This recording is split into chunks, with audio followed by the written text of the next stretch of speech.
Hello, so let's talk about it. Let's get right into the meat of mindfulness for 2025. The new year is among us, and of course, we go into the year thinking of all these resolutions. But I wanted to kind of reframe instead of resolutions, let's talk intention. Goals versus growth. So I think goals looks like I want to buy a new car. I have a solid thing in mind that I want to accomplish and it is seen as a goal. Versus growth is a little more broad. It kind of looks like I would like to be more kind this year, or I would like to be more patient this year, versus things that you want to check off your list. They're things that you want to be intentional about and grow in and expand yourself with.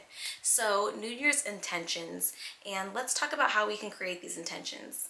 A great way to gather information about how your past year went is to ask reflective questions and kind of gauge where you were at. One reflective question that can really show you where you were at this past year and these past months is, what emotional state was I in? Think back, really gather inventory. How are you feeling? Were you feeling stressed, depressed, overwhelmed, in a crunch for time, busy, overworked, underworked, lazy?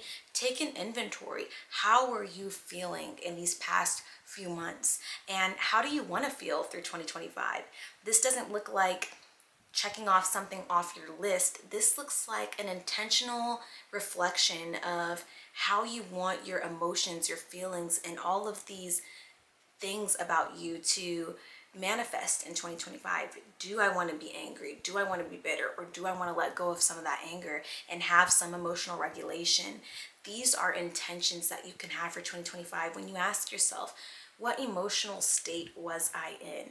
Another reflective question that you can ask yourself is, when did I feel most aligned with my true self? Was it when I was doing this particular activity or this particular thing? When did I feel most disheveled? Was it when I was doing this particular activity or this particular thing? Taking an inventory, asking yourself questions, reanalyzing the year, and not in a goal mindset of what did you accomplish, but a more, how did you feel about your life? How did you feel about yourself? How did you handle yourself and others? What were your intentions? Did you intentionally try to build relationships? Did you intentionally try to avoid a certain person or people or crowd? These questions can really help you get an answer for what your emotional state and feelings were like in this past year so that you can change what your intentions want to be in 2025. The last question you can ask is, how did I respond to stress and how can I change that moving forward? When stressful situations arrived in your life in this past year, when you take inventory, how did you handle those things? Did you avoid, push them to the side, make matters worse? Did you address, try to resolve, figure out what the root cause of the stress was? How did you handle those issues, and do you feel like you did a good job? Let's really take inventory, because these are things that can sustain our growth, can sustain our goals. When we look at our emotional state, how we handled stress, what our response was to certain situations, we can either grow and adapt and build a level of endurance, or we can stray away from facing hard things, from facing difficult goals. It's one thing that we always put on our New Year's resolution list, a lot of us, is the gym. And we wait till the new year and we have this great big motivation because it's a new slate, it's a new year to go to the gym and do these things. But what doesn't sustain that is because the intentions were all wrong. The intentions can be for harsh reasons of body modification or wanting to fit into a certain criteria standard, instead of trying to be healthy and caring for your body and thinking about that you have the ability to go to the gym and to take care of yourself and to have a healthier mindset and to relieve some of that stress.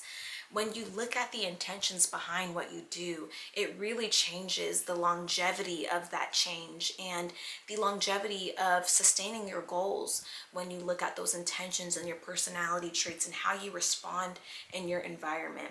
So, intentions for the New Year's and not goals.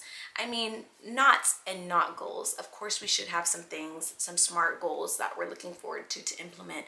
But remember what I said is that most of the time your personality traits and your intentions will help you to sustain those goals. And that's what really matters. We can all have the same New Year's resolution at the beginning of the year to go to the gym, let's get fit, let's get snatched. But if our intentions are not clear and they're not healthy for taking care of our body and being healthy and wanting a more clear mindset, then it might not be sustainable. So let's go into this new year of 2025 being mindful and having great intentions to sustain the rest of our life.